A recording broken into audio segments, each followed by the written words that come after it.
घरामध्ये नकारात्मकता असेल, घरामध्ये सतत वादविवाद होत असतील, घरामध्ये काही गोष्टी सतत त्रासदायक ठरत असतील, तर अगदी सोपा उपाय तुम्हाला सांगत आहे. करायचं काय आहे, तिन्ही सांजेच्या वेळी एक अ, आपण एक पेला भरून पाणी घ्यायचं आहे. त्याच्यामध्ये 1 चमचा त्या ठिकाणी तुम्हाला मीठ टाकायचं आहे. ते नीट मिक्स करायचं आहे. मिक्स करून ते जे आपला जो उंबरठा असतो घराचा, त्या ठिकाणी पाणी शिंपडून तो उंबरठा त्याच्याने पुसून घ्यायचा आहे.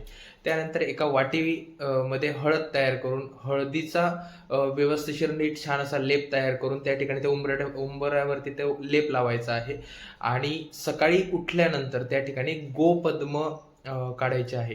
त्याची नकारात्मकता आहे ती कमी होण्यासाठी नक्कीच या ठिकाणी मदत होईल. आणि दुसरा उपाय असा आहे की जो भीमसेन कापूर येतो, तर भीमसेन कापराच्या 2 वड्या रोज सायंकाळी त्या प्रज्वलित देवासमोर करायच्या आहे.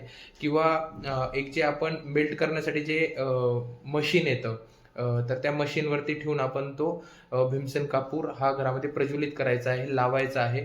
तर त्याच्या वासाने जी नकारात्मकता आहे, ती नकारात्मकता नक्कीच तुम्हाला कमी झालेली या ठिकाणी दिसून येईल.